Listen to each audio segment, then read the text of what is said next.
First எல்லாம் வந்து நம்மளே பாயசம் பண்ணி போய் கொடுத்தோம்னா ஆஹா பாயசம் சூப்பரா இருக்குன்னு சொல்லுவாங்க. ஆனா இப்ப நமக்கு வேலையே மிச்சம் பண்ற விதமா இந்த மாதிரி பாக்கெட்ல போட்டு கொடுத்துறாங்க. அன்னைக்கு கடைக்கு போகும்போது இது 2 பாக்கெட் வாங்கிட்டு வந்திருந்தேன். நானும் இப்பதான் இதை ஃபர்ஸ்ட் டைம் பண்றேன் அப்படிங்கறனால அப்படியே உங்ககிட்டயும் காமிச்சிடலாம்னு சொல்லிட்டு அந்த ஒரு பாக்கெட்ல மட்டும் தான் இன்னைக்கு செய்ய போறேங்கனால ஓபன் பண்ணி பார்த்தோம்னா ரோஸ்ட் பண்ணி வச்சிருந்தேன் இந்த சேமியா, அப்புறம் கொஞ்சம் முந்திரி, இந்த சுகர்லாம் நல்லா அரைச்சிருந்தாங்க. இப்ப அந்த பாக்கெட்ல இன்ஸ்ட்ரக்ஷன் கொடுத்த மாதிரி ஒரு 3/4 டம்ளர் சின்ன டம்ளர் அளவுக்கு பால் கொதிக்க வச்சிருந்தேன். எங்களுக்கு வந்து ரொம்ப கட்டியா இருந்தா பிடிக்காதுன்னு சொல்லிட்டு கொஞ்சமா தண்ணியுமே ஆட் பண்ணி கொதிக்க வச்சுட்டு நம்ம எடுத்து வச்ச மிக்ஸியும் இதுல ஆட் பண்ணி ஒரு 15 மினிட்ஸ்க்கு வந்து பாத்தீங்கன்னா நல்ல மீடியமான ஹீட்ல வச்சு பாயில் பண்ணணும்னு சொல்லியிருந்தாங்க.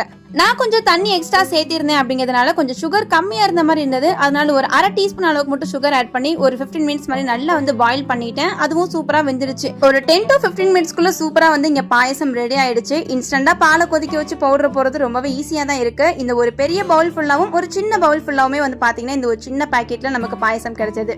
இது வந்து ப்ரமோஷன் இல்ல, ஜஸ்ட் ஷேரிங் தான்.